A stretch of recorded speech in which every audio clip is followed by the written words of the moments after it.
Hello, friends. Now is the time when we need to listen again to the words of Rabbi Abraham Joshua Heschel of blessed memory from a speech he gave in 1963 in which he said, "Few of us seem to realize how insidious, how universal and evil racism is. Few of us realize that racism is man's greatest threat to man. The maximum of hatred for a minimum of reason, the maximum of cruelty for the minimum of thinking." All week we have been collectively mourning the death of George Floyd. His final words echo and ring in our ears, as we can't help but recall Eric Garner, another African American who died in an encounter with police officers in New York City in 2014, uttering, "I can't breathe." And these words are also words uttered by sufferers of COVID-19. No, I'm not equating death by police brutality with death by an indiscriminate virus. But we cannot ignore that COVID-19 is impacting people of color disproportionately. The inequities that expose them to greater risk from the virus also prevent them from access to health care. What are we going to do about this? The dual crisis of systemic racist oppression, together with the impacts of the COVID-19 virus, are overwhelming and have profound and serious implications for all of us.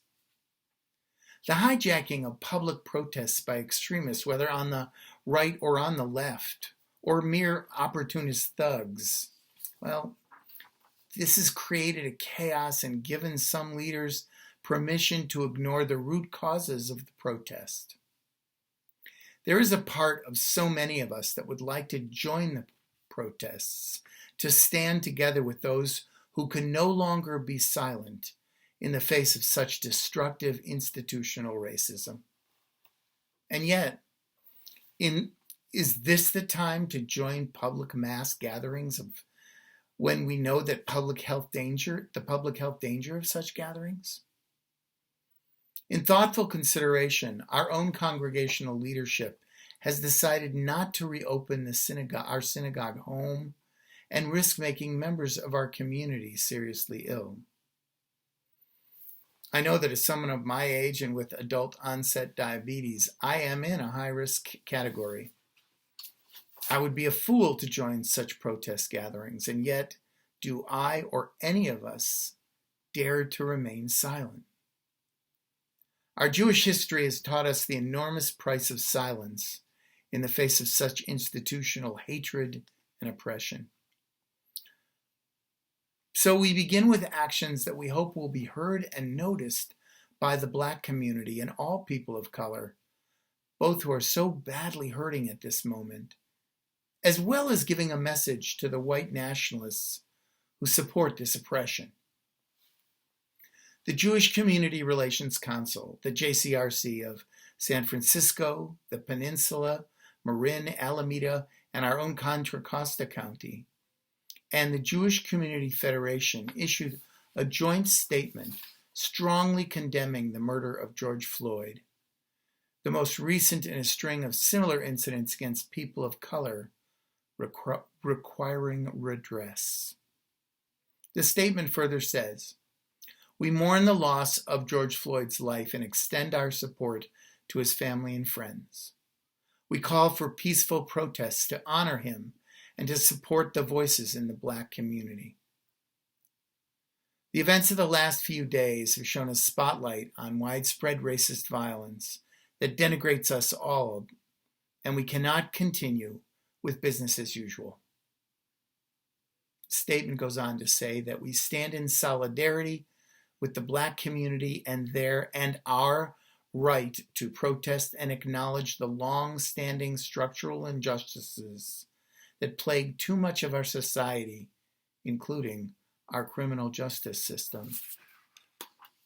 We, as the Jewish community, pledge to work with civic, faith, and political leaders to continue addressing racism and injustice in all forms.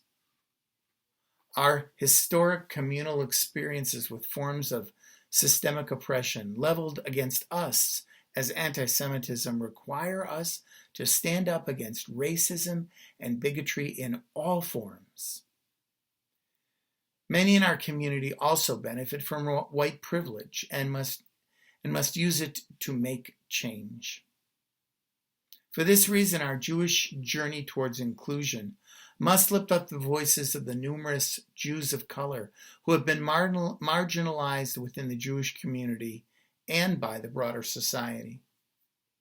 We must use our Jewish values such as kindness, chesed, justice, tzedek, and repairing the world, tikkun olam, as a guide to take action. The largest institutional Jewish organizations of the Bay Area are asking us to join in their #KneelAtHome campaign to act for racial justice during COVID-19. There is a #KneelAtHome campaign placard that you can download. It's available in our happenings and on our website. You're invited to print the flyer and write your own message in the box provided. You might have someone photograph you while holding it or while kneeling. Take a selfie or use a mirror. Share your image on social media.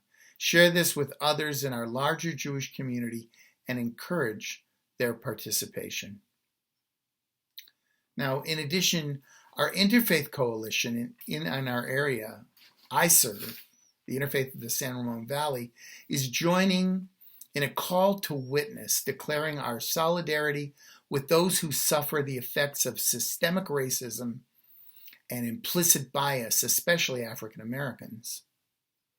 Our statement says, we recognize that our faith communities represent a range of responses and understandings of recent events, and we seek a way forward. Yet, we cannot do justice, love compassion, and walk humbly with our God without confronting the evil in front of us. Many of us feel we need to express our support, especially with individuals and communities affected by police brutality, as well as those disproportionately affected by COVID-19 and its economic effects. As witness to this solidarity, we invite all members of our faith communities to come out of their places of residence, our sheltering in place, at 7:30 p.m. on Thursday, June 4th, this Thursday, and to be visible on our streets. People are encouraged to light candles, maintain a posture of kneeling on one knee for several minutes, as well as offer prayers and other expressions of compassionate solidarity. This is a time to recall that quote from Pirkei Avot, the teaching of the sages, which reads, "In a place where there are no human beings, strive to be a human being." This is a time when we're called to act like mensches, as true people created b'tselem Elohim, in the image of the divine. Amen. Stay safe and be well. Shalom uvracha, peace and blessings.